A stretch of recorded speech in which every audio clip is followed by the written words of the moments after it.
सभी को नमस्ते। मेरे YouTube चैनल हेमलता टीचर में आप सभी का पुनः स्वागत है। आशा करती हूँ आपको पढ़ाई करना अच्छा लग रहा होगा, इंग्लिश सीखना अच्छा लग रहा होगा। अभी जैसा कि आप बोर्ड पे देख रहे हैं, मैंने लिखा है प्रीपोजिशन और लिखा है फिल इन द ब्लैंक्स। तो सबसे पहले तो मेरा आपसे निवेदन है कि जो पार्ट्स ऑफ स्पीच के 2 वीडियोस मैंने बनाए हैं उसमें आप पहले से ही प्रीपोजिशन को थोड़ा सा समझें और फिर ये वाला वीडियो आप देखें। चलिए मैं समझाऊं उसके पहले आप ये जो लिखा है बोर्ड पे उसे अपनी कॉपी में उतार लीजिए।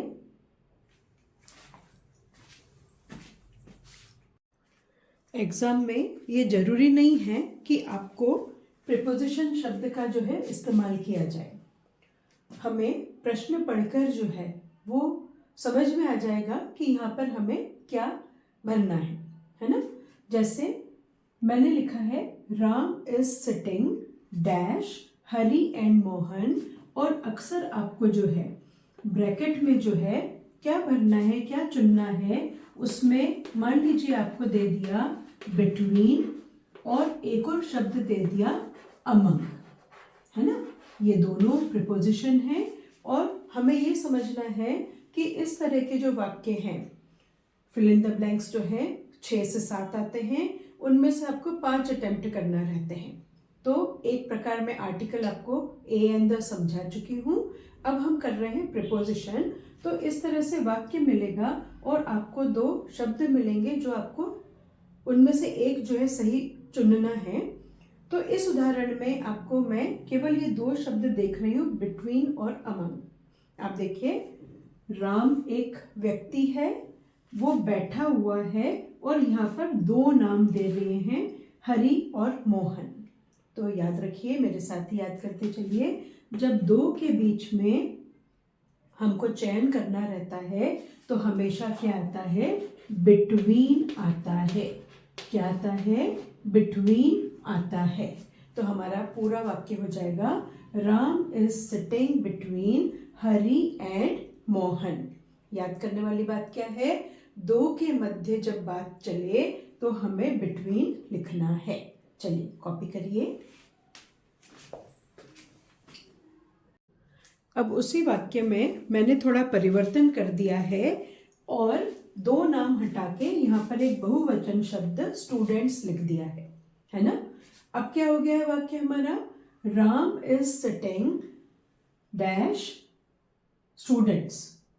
अब यहाँ पे 2 नहीं है, 2 से अधिक है, बहुवचन है, तो हम क्या लिखेंगे, अमंग लिखेंगे। क्या लिखेंगे, अमंग, AMONG।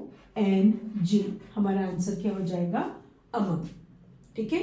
अब मैं आपको इसी तरह प्रीपोजिशंस के कुछ सेट समझा रही हूँ जो अक्सर परीक्षा में पूछे जाते हैं और हमारी डे टू डे लाइफ में स्पोकन इंग्लिश में भी बहुत काम आते हैं। तो आपको क्या करना है, आपको टॉपिक लिखना है प्रीपोजिशन, उसके बनाने हैं नोट्स और साथ में क्या याद करते चलना है, बिटवीन। जब 2 के मध्य चयन है तो बिटवीन, और जब कई सारे बहुवचन है उनके मध्य बात चले तो क्या हो जाएगा, अमंग आएगा।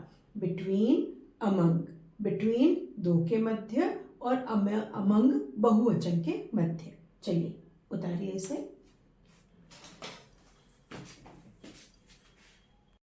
अगला सेट लेते हैं हम इन और इनटू का। इन और इनटू का, आप देखिए इन के नीचे लिखा है मैंने स्थिर और इनटू के नीचे लिखा है गति, है ना, motion. The boy is in the room, लड़का पहले से ही कमरे में है, स्थिर है तो इन आएगा। पर द बॉय एंटर्ड, प्रवेश करना, इनटू द रूम, अब यहाँ पे गति का एहसास हो रहा है, एंटर्ड, वो कक्षा में या कक्ष में प्रवेश कर रहा है, तो स्थिर है तो इन लाएगा और गति का एहसास हो रहा है तो इनटू आएगा। ठीक है, लिखिए आप इसे।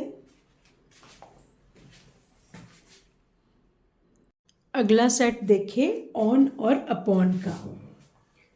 ऑन के नीचे लिखा है मैंने पर और अपॉन के नीचे हिंदी लिखा है पर साथ में गति भी लिखा है ना। इसे समझिए, the book is on the table, table के ऊपर किताब रखी हुई है तो आएगा ऑन।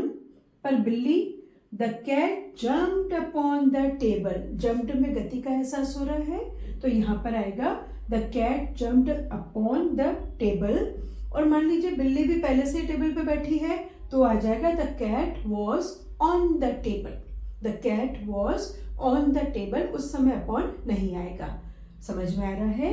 ऑन की स्थिति में पर का एहसास हो रहा है और स्थिरता भी है, और अपॉन में गति का एहसास हो रहा है, के ऊपर और गति का एहसास हो रहा है। ऑन और अपॉन ये भी एक ऐसा कॉम्बिनेशन है जो अक्सर जो है एग्जाम में पूछा जाता है। देखिए अगला सेट हम ले रहे हैं बिफोर यानी के पहले और आफ्टर यानी के बाद में। बिफोर के पहले, आफ्टर के बाद में। पहले देखिए यहाँ पे मैंने सप्ताह के नाम लिखे हैं, संडे, मंडे, ट्यूसडे, वेंसडे, इसको वेडनेसडे ना बोले, वेंसडे, थर्सडे, फ्राइडे और सैटरडे। ये क्रम है सप्ताह के, हमने नाम लिखे हैं। तो पहला वाक्य है Monday comes after Sunday. Monday किसके बाद में आ रहा है? मंडे संडे के बाद में आ रहा है, तो हमने लिखा के बाद में आफ्टर। फिर ट्यूसडे कम्स बिफोर वेडनेसडे, ये वेडनेसडे है और उसके पहले क्या आ रहा है? ट्यूसडे आ रहा है, तो Tuesday comes before Wednesday, Tuesday जो है वेडनेसडे के पहले आ रहा है। तो इस तरह से एक और हमने देखा बिफोर, आफ्टर। अब ये मैंने आपको उदाहरण दिए हैं, वाक्य कुछ भी हो सकते हैं, हमें ये देखना है कि समझना है के पहले के बाद में क्या भाव सही बैठ रहा है, उस हिसाब से हम प्रीपोजिशन चुन के और रिक्त स्थान की पूर्ति कर देंगे। चलिए उतारिए आप इसको। उम्मीद करती हूँ कि जो एग्जाम्पल्स मैं आपको बोर्ड पे दे रही हूँ उससे आपको समझ में आ रहा होगा, है ना। अब जो शेष प्रीपोजिशन है वो मैं आपको कॉपी में नोट्स के माध्यम से समझाऊंगी। मेरा आपसे निवेदन है कि आप मेरे को कमेंट सेक्शन में ये जरूर बताएं कि पढ़ाने का तरीका सही है या नहीं है, उसमें क्या आप परिवर्तन चाहते हैं। बट मेरा हमेशा से यही आपसे निवेदन है कि आप कोई सा भी चैनल देखें, पढ़ाई संबंधित जब आप कोई भी चैनल देखें तो बिना कॉपी पेन के न बैठें, आप व्यवस्थित नोट्स बनाएं, तभी जो है हमारी मेहनत की सार्थकता जो है वो सिद्ध होगी। अब हम कॉपी के माध्यम से और नोट्स बनाते हुए मैं आपको प्रीपोजिशन आगे समझाऊंगी, ठीक है। देखिए कॉपी निकाल लीजिए अपनी।